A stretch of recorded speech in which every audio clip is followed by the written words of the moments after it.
Stephen King. Trucks. The guy's name was Snodgrass, and I could see him getting ready to do something crazy. His eyes had gotten bigger, showing a lot of the whites, like a dog getting ready to fight.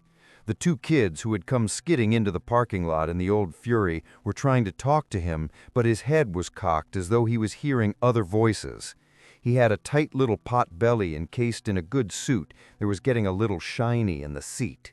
He was a salesman, and he kept his display bag close to him, like a pet dog that had gone to sleep. "Try the radio again," the truck driver at the counter said. The short-order cook shrugged and turned it on. He flipped it across the band and got nothing but static. "You went too fast," the trucker protested. "You might have missed something." "Hell," the short-order cook said. He was an elderly black man with a smile of gold, and he wasn't looking at the trucker. He was looking through the diner-length picture window at the parking lot. 7 or 8 heavy trucks were out there, engines rumbling and low, idling roars that sounded like big cats purring.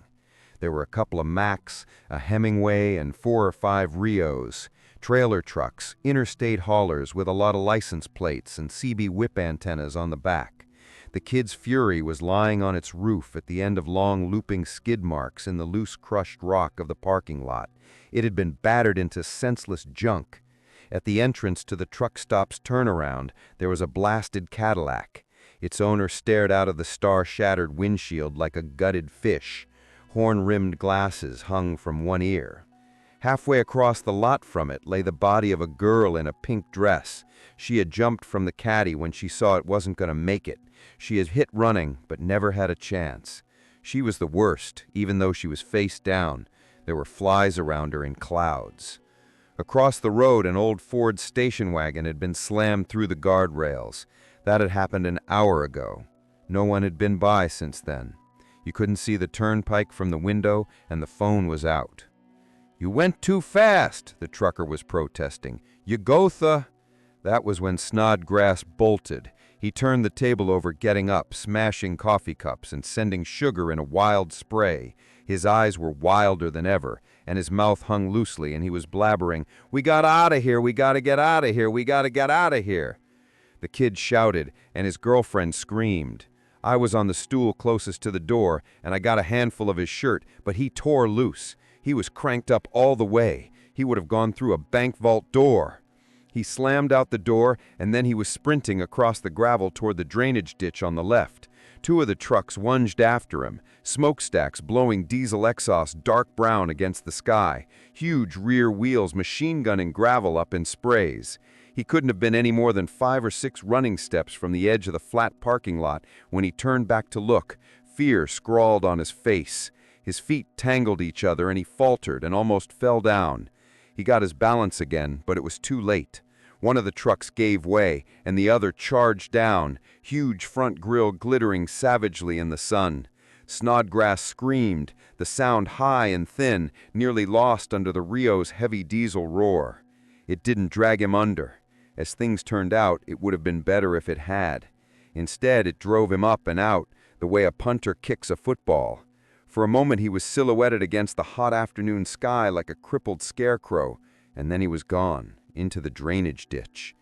The big truck's brakes hissed like dragon's breath. Its front wheels locked, digging grooves into the gravel skin of the lot, and it stopped inches from jackknifing in. The bastard. The girl in the booth screamed. Both hands were clamped into her cheeks, dragging the flesh down, turning it into a witch's mask. Glass broke. I turned my head and saw that the trucker had squeezed his glass hard enough to break it. I don't think he knew it yet. Milk and a few drops of blood fell onto the counter. The black counterman was frozen by the radio, a dishcloth in hand, looking amazed. His teeth glittered. For a moment there was no sound but the buzzing West clocks and the rumbling of the Rio's engine as it returned to its fellows. Then the girl began to cry, and it was all right, or at least better. My own car was around the side, also battered to junk. It was a 1971 Camaro, and I still had paying on it, but I suppose that didn't matter now. There was no one in the trucks. The sun glittered and flashed on empty cabs. The wheels turned themselves. You couldn't think about it too much. You'd go insane if you thought about it too much, like Snodgrass. 2 hours passed. The sun began to go down. Outside, the trucks patrolled in slow circles and figure eights. Their parking lights and running lights had come on. I walked the length of the counter twice to get the kinks out of my legs, and then sat in a booth by the long front window. It was a standard truck stop, close to the major thruway, a complete service facility out back, gas and diesel fuel both. The truckers came here for coffee and pie. Mister? The voice was hesitant. I looked around. It was the 2 kids from the Fury. The boy looked about 19. He had long hair and a beard that was just starting to take hold. His girl looked younger. Yeah? What happened to you? I shrugged. I was coming up the interstate to Pelson. A truck came up behind me. I could see it in the mirror a long way off, really highballing. You could hear it a mile down the road. It whipped out around a VW Beetle and just snapped it off the road with the whiplash of the trailer, the way you'd snap a ball of paper off a table with your finger.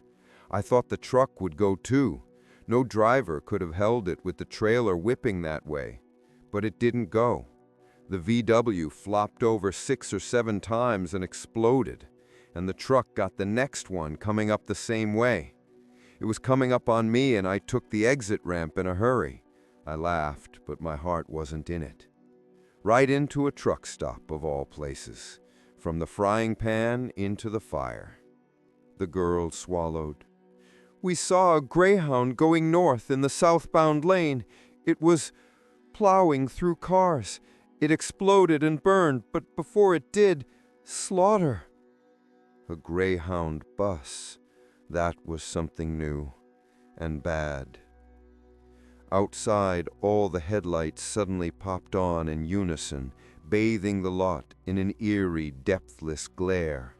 Growling, they cruised back and forth.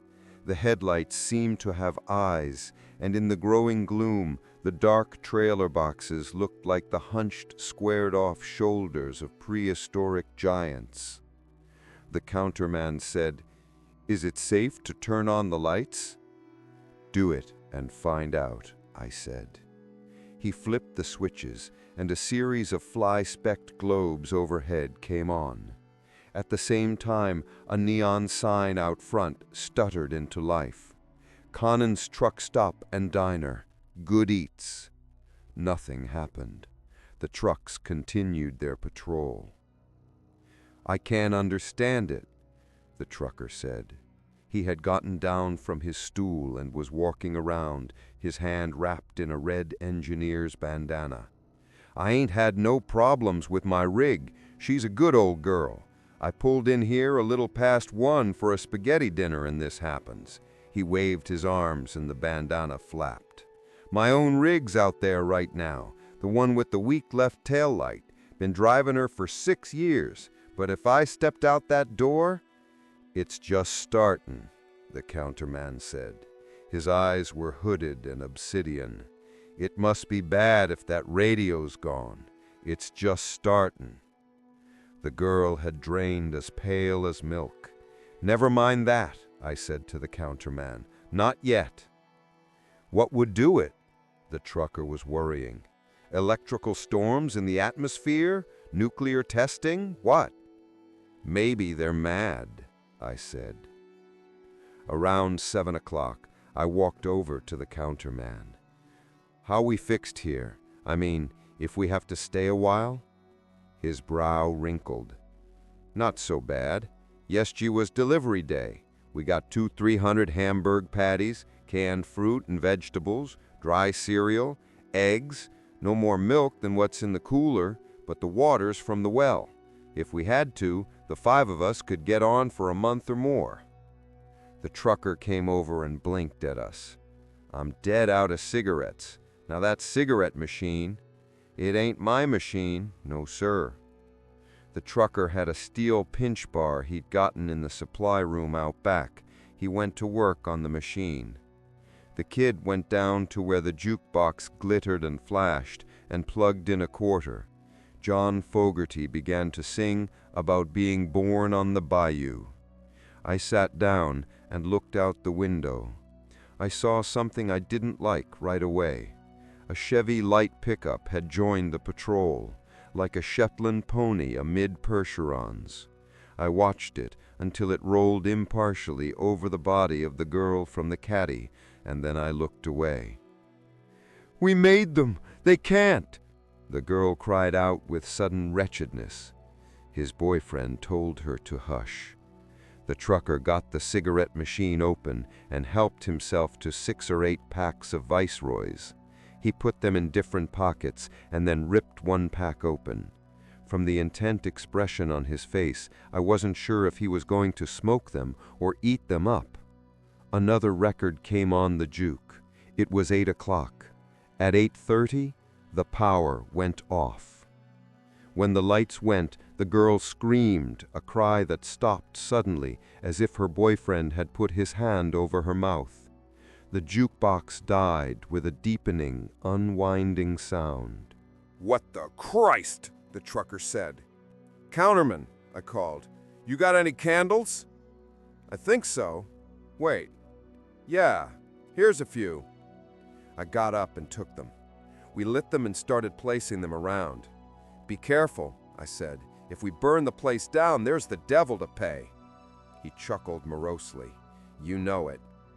When we were done placing the candles, the kid and his girl were huddled together, and the trucker was by the back door, watching 6 more heavy trucks weaving in and out between the concrete fuel islands.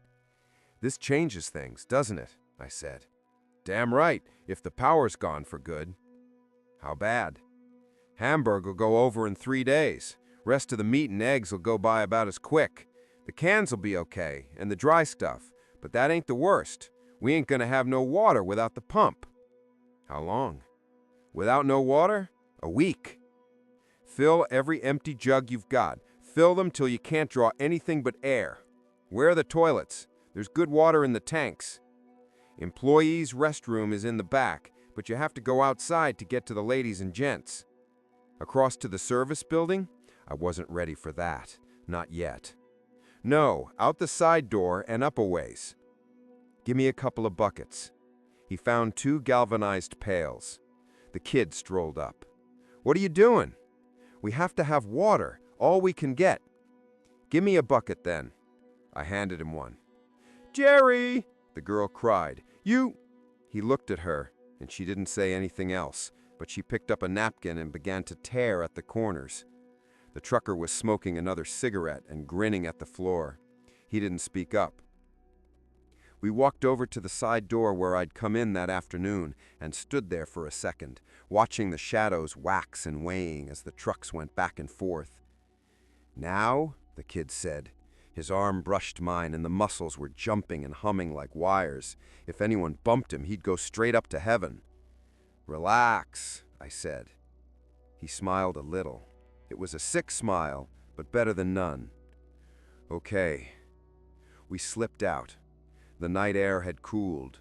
Crickets chirred in the grass, and frogs thumped and croaked in the drainage ditch. Out here, the rumble of the trucks was louder, more menacing, the sound of beasts. From inside, it was a movie. Out here, it was real. You could get killed. We slid along the tiled outer wall. A slight overhang gave us some shadow. My Camaro was huddled against the cyclone fence across from us, and faint light from the roadside sign glinted on broken metal and puddles of gas and oil. "You take the ladies," I whispered. "Fill your bucket from the toilet tank and wait." Steady diesel rumblings. It was tricky. You thought they were coming, but it was only echoes, bouncing off the building's odd corners. It was only 20 feet, but it seemed much farther. He opened the ladies' room door and went in. I went past, and then I was inside the gents. I could feel my muscles loosen and a breath whistled out of me. I caught a glimpse of myself in the mirror, strained white face with dark eyes. I got the porcelain tank cover off and dunked the bucket full. I poured a little back to keep from sloshing and went to the door. "Hey?" "Yeah. You ready?" Yeah. We went out again. We got maybe 6 steps before lights blared in our faces. It had creeped up, big wheels barely turning on the gravel. It had been lying in wait, and now it leaped at us, electric headlamps glowing in savage circles, the huge chrome grille seeming to snarl. The kid froze, his face stamped with horror, his eyes blank, the pupils dilated down to pinpricks. I gave him a hard shove, spilling half his bucket. Go! The thunder of that diesel engine rose to a shriek. I reached over the kid's shoulder to yank the door open, but before I could, it was shoved from inside. The kid lunged in, and I dodged after him. I looked back to see the truck, a big cab-over Peterbilt, kiss off the tiled outside wall, peeling away jagged hunks of tile. There was an ear-grinding squealing noise like gigantic fingers scraping a blackboard. Then the right mudguard and the corners of the grill smashed into the still-open door, sending glass in a crystal spray and snapping the door's steel-gauge hinges like tissue paper.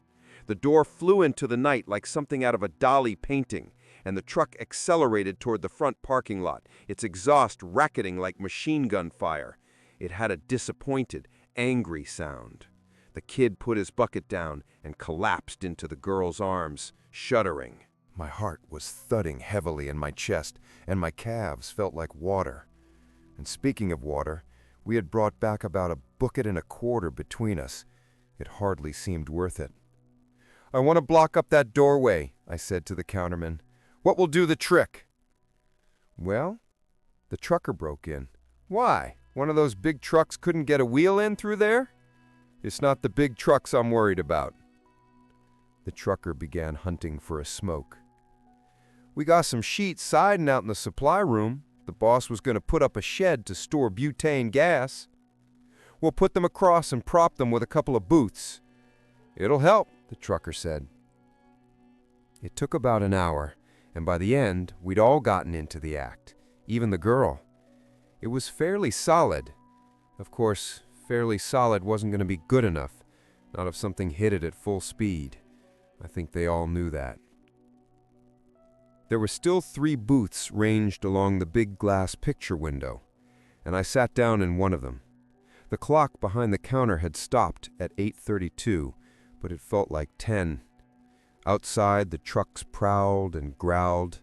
Some left, hurrying off to unknown missions, and others came.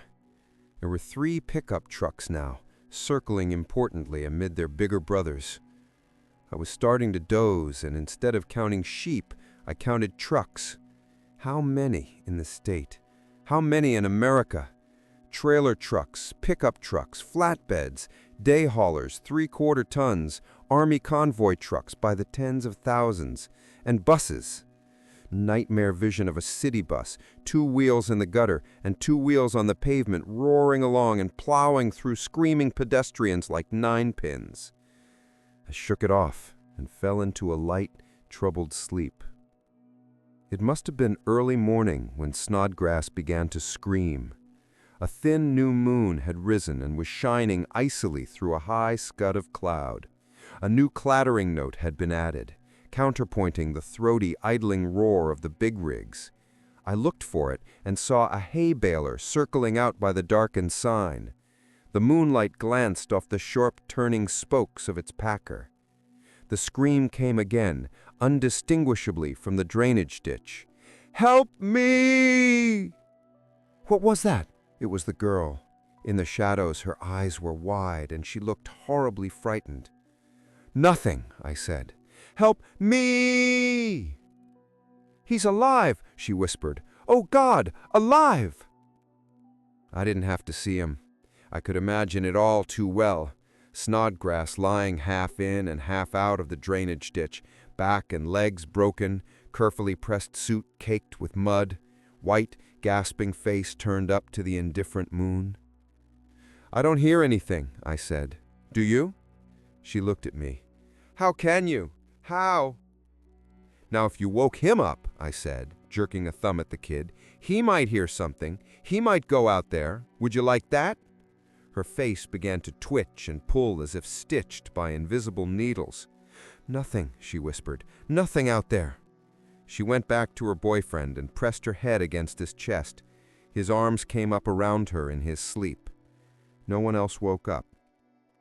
Snodgrass cried and wept and screamed for a long time, and then he stopped. Dawn.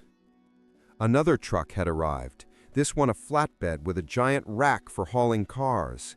It was joined by a bulldozer. That scared me. The trucker came over and twitched my arm. "Come on back," he whispered excitedly. The others were still sleeping. "Come look at this." I followed him back to the supply room. About 10 trucks were patrolling out there. At first, I didn't see anything new. "See?" he said, and pointed. "Right there." Then I saw. One of the pickups was stopped dead. It was sitting there like a lump, all of the menace gone out of it. "Out of gas?" "That's right, buddy, and they can't pump their own. We got it knocked. All we got to do is wait." He smiled and fumbled for a cigarette. It was about 9 o'clock, and I was eating a piece of yesterday's pie for breakfast when the air horn began. Long, rolling blasts that rattled your skull. We went over to the windows and looked out. The trucks were sitting still, idling. One trailer truck, a huge Rio with a red cab, had pulled almost to the narrow verge of grass between the restaurant and the parking lot. At this distance, the square grille was huge and murderous. The tires would stand to a man's chest cavity. The horn began to blare again, hard, hungry blasts that traveled off in straight, flat lines and echoed back. There was a pattern, shorts and longs, in some kind of rhythm. "That's Morse!" the kid, Jerry, suddenly exclaimed. The trucker looked at him. "How would you know?" The kid went a little red. I learned it in the Boy Scouts." "You?" the trucker said. "You? Wow." He shook his head. "Never mind," I said. "Do you remember enough to—" "Sure, let me listen. Got a pencil?" The counterman gave him one, and the kid began to write letters on a napkin. After a while, he stopped. "It's just saying attention over and over again. Wait." We waited. The air horn beat its longs and shorts into the still morning air. Then the pattern changed, and the kid started to write again. We hung over his shoulders and watched the message form. "Someone must pump fuel. Someone will not be harmed. All fuel must be pumped. This shall be done now. Now someone will pump fuel." The air blasts kept up, but the kid stopped writing. "It's just saying attention again," he said. The truck repeated its message again and again. I didn't like the look of the words printed on the napkin in block style. They looked machine-like, ruthless. There would be no compromise with those words. You did or you didn't. "Well," the kid said, "what do we do?" "Nothing," the trucker said. His face was excited and working. "All we have to do is wait. They must all be low on fuel. One of the little ones out back has already stopped. All we have to do—" The air horn stopped. The truck backed up and joined its fellows. They waited in a semicircle. Headlights pointed in toward us. "There's a bulldozer out there," I said. Jerry looked at me. "You think they'll rip the place down?" "Yes." He looked at the counterman. "They couldn't do that, could they?" The counterman shrugged. "We ought to vote," the trucker said. "No blackmail, damn it. All we got to do is wait." He had repeated it 3 times now, like a charm. "Okay," I said. "Vote." "Wait," the trucker said immediately. "I think we ought to fuel them," I said. "We can wait for a better chance to get away." "Counterman? Stay in here. You want to be their slaves? That's what it'll come to. You want to spend the rest of your life changing oil filters every time one of those things blasts his horn? Not me." He looked darkly out the window. "Let 'em starve." I looked at the kid and the girl. "I think he's right," he said. "That's the only way to stop them. If someone was going to rescue us, they would have. God knows what's going on in other places." And the girl, with Snodgrass in her eyes, nodded and stepped closer to him. "That's it then," I said. I went over to the cigarette machine and got a pack without looking at the brand. I'd stopped smoking a year ago, but this seemed like a good time to start again. The smoke rasped harsh in my lungs. 20 minutes crawled by. The trucks out front waited. In back, they were lining up at the pumps. "I think it was all a bluff," the trucker said. "Just—" Then there was a louder, harsher, choppier note. The sound of an engine revving up and falling off, then revving up again. The bulldozer. It glittered like a yellow jacket in the sun, a caterpillar with clattering steel treads. Black smoke belched from its short stack as it wheeled around to face us. "It's gonna charge," the trucker said. There was a look of utter surprise on his face. "It's going to charge!" "Get back," I said, "behind the counter." The bulldozer was still revving. Gear shift levers moved themselves. Heat hum hung over its choking stack. Suddenly, the dozer blade lifted, a heavy steel curve clotted with dry dirt. Then, with a screaming howl of power, it roared straight at us. "The counter!" I gave the trucker a shove, and that started them. There was a small concrete verge between the parking lot and the grass.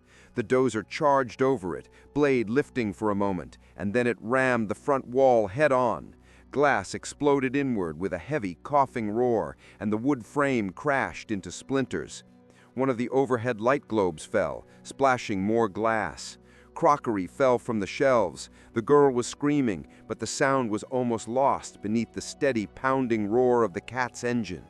It reversed, clanked across the chewed strip of lawn, and lunged forward again, sending the remaining booths crashing and spinning. The pie case fell off the counter, sending pie wedges skidding across the floor. The counterman was crouching with his eyes shut, and the kid was holding his girl.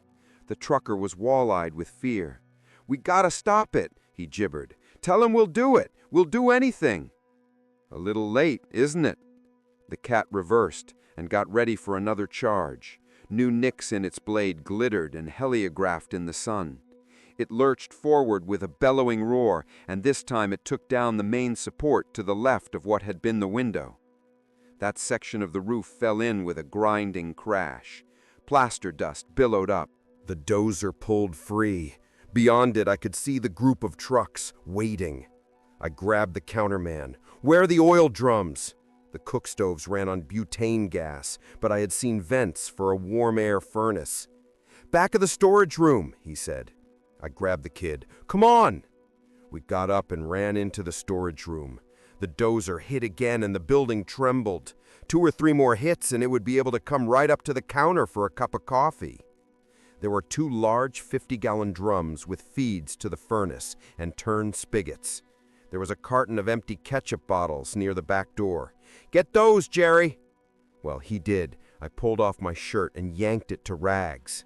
The dozer hit again, and each hit was accompanied by the sound of more breakage. I filled 4 of the ketchup bottles from the spigots, and he stuffed rags into them. "You play football?" I asked him. "In high school?" "Okay, pretend you're going in from the 5. We went out into the restaurant. The whole front wall was open to the sky. Sprays of glass glittered like diamonds. One heavy beam had fallen diagonally across the opening. The dozer was backing up to take it out, and I thought that this time it would keep coming, ripping through the stools and then demolishing the counter itself. We knelt down and thrust the bottles out. "Light 'em up," I said to the trucker. He got his matches out, but his hands were shaking too badly and he dropped them. The counterman picked them up, struck one, and the hunks of shirt blazed greasily alight. "Quick," I said. We ran, the kid a little in the lead. Glass crunched and gritted underfoot. There was a hot, oily smell in the air. Everything was very loud, very bright. The dozer charged. The kid dodged out under the beam and stood silhouetted in front of that heavy, tempered steel blade. I went out to the right. The kid's first throw fell short. His second hit the blade and the flame splashed harmlessly. He tried to turn, and then it was on him, a rolling juggernaut, 4 tons of steel. His hands flew up, and then he was gone, chewed under. I button-hooked around and lobbed 1 bottle into the open cab and the second right into the works. They exploded together in a leaping shout of flame. For a moment, the dozer's engine rose in an almost human squeal of rage and pain. It wheeled in a maddened half-circle, ripping out the left corner of the diner, and rolled drunkenly toward the drainage ditch. The steel treads were streaked and dotted with gore, and where the kid had been, there was something that looked like a crumpled towel. The dozer got almost to the ditch, flames boiling from under its cowling and from the cockpit, and then it exploded in a geyser. I stumbled backward and almost fell over a pile of rubble. There was a hot smell that wasn't just oil. It was burning hair. I was on fire. I grabbed a tablecloth, jammed it on my head, ran behind the counter and plunged my head into the sink hard enough to crack it on the bottom. The girl was screaming Jerry's name over and over in a shrieking, insane litany. I turned around and saw the huge car carrier slowly rolling toward the defenseless front of the diner. The trucker screamed and broke for the side door. "Don't!" the counterman cried. "Don't do that!" But he was out and sprinting for the drainage ditch and the open field beyond. The truck must have been standing sentry just out of sight of that side door, a small panel job with Wong's Cash and Carry Laundry written on the side. It ran him down almost before you could see it happen. Then it was gone, and only the trucker was left, twisted into the gravel. He had been knocked out of his shoes. The car carrier rolled slowly over the concrete verge, onto the grass, over the kid's remains, and stopped, with its huge snout poking into the diner. Its air horn let out a sudden shattering honk, followed by another and another. "Stop!" the girl whimpered. "Stop! Oh, stop, please!" But the honks went on a long time. It took only a minute to pick up the pattern. It was the same as before. It wanted someone to feed it and the others. "I'll go. Are the pumps unlocked?" The counterman nodded. He had aged 50 years. "No!" the girl screamed. She threw herself at me. "You've got to stop them! Beat them! Burn them! Break them!" Her voice wavered and broke into a harsh bray of grief and loss. The counterman held her. I went around the corner of the counter, picking my way through the rubble and out through the supply room. My heart was thudding heavily when I stepped out into the warm sun. I wanted another cigarette, but you don't smoke around fuel islands. The trucks were still lined up. The laundry truck was crouched across the gravel from me like a hound dog, growling and rasping. A funny move and it would cream me. The sun glittered on its blank windshield and I shuddered. It was like looking into the face of an idiot. I switched the pump to on and pulled out the nozzle, unscrewed the first gas cap, and began to pump fuel. It took me half an hour to pump the first tank dry, and then I moved on to the second island. I was alternating between gas and diesel. Trucks marched by endlessly. I was beginning to understand now. I was beginning to see. People were doing this all over the country, where they were lying dead like the trucker, knocked out of their boots with heavy tread marks mashed across their guts. The second tank was dry then, and I went to the third. The sun was like a hammer, and my head was starting to ache with the fumes. There were blisters in the soft webbing between thumb and index finger, but they wouldn't know about that. They would know about leaky manifolds and bad gaskets and frozen universal joints, but not about blisters or sunstroke or the need to scream. They needed to know only one thing about their late masters, and they knew it. We bleed. The last tank was sucked dry, and I threw the nozzle on the ground. Still, there were more trucks lined up around the corner. I twisted my head to relieve a crick in my neck and stared. The line went out of the front parking lot and up the road and out of sight, 2 and 3 lanes deep. It was like a nightmare of the Los Angeles freeway at rush hour. The horizon shimmered and danced with their exhaust. The air stank of carburization. "No," I said. "Out of gas. All gone, fellas." And there was a heavier rumble, a bass note that shook the teeth. A huge silvery truck was pulling up, a tanker. Written on the side was, "Fill up with Phillips 66, the jetport fuel." A heavy hose dropped out of the rear. I went over, took it, flipped up the feeder plate on the first tank, and attached the hose. The truck began to pump. The stench of petroleum sank into me, the same stink that the dinosaurs must have died smelling as they went down into the tar pits. I filled the other 2 tanks and then went back to work. Consciousness twinkled away to a point where I lost track of time and trucks. I unscrewed, rammed the nozzle into the hole, pumped until the hot, heavy liquid splurted out, then replaced the cap. My blisters broke, trickling pus down to my wrists. My head was pounding like a rotted tooth, and my stomach rolled helplessly with the stench of hydrocarbons. I was going to faint. I was going to faint, and that would be the end of it. I would pump until I dropped. Then there were hands on my shoulders, the dark hands of the counterman. He said, "Go in, rest yourself. I'll take over till dark. Try to sleep." I handed him the pump. But I can't sleep. The girl is sleeping. She's sprawled over in the corner with her head on a tablecloth, and her face won't unknot itself even in sleep. It's the timeless, ageless face of the war hag. I'm going to get her up pretty quick. It's twilight, and the counterman has been out there for 5 hours. Still, they keep coming. I look out through the wrecked window, and their headlights stretch for a mile or better, twinkling like yellow sapphires in the growing darkness. They must be backed up all the way to the turnpike, maybe further. The girl'll have to take her turn. I can show her how. She'll say she can't, but she will. She wants to live. "You want to be their slaves?" the counterman had said. "That's what it'll come to. You want to spend the rest of your life changing oil filters every time one of those things blats its horn?" We could run, maybe. It would be easy to make the drainage ditch now, the way they're stacked up. Run through the fields, through the marshy places where trucks would bog down like mastodons, and go back to the caves, drawing pictures in charcoal. This is the moon god. This is a tree. This is a Mach semi overwhelming a hunter. Not even that. So much of the world is paved now. Even the playgrounds are paved. And for the fields and marshes and deep woods, there are tanks, half-tracks, flatbeds equipped with lasers, masers, heat-seeking radar. And little by little, they can make it into the world they want. I can see great convoys of trucks filling the Okefenokee swamp with sand, the bulldozers ripping through the national parks and wildlands, grading the earth flat, stamping it into one great flat plain, and then the hot-top trucks arriving. But they're machines.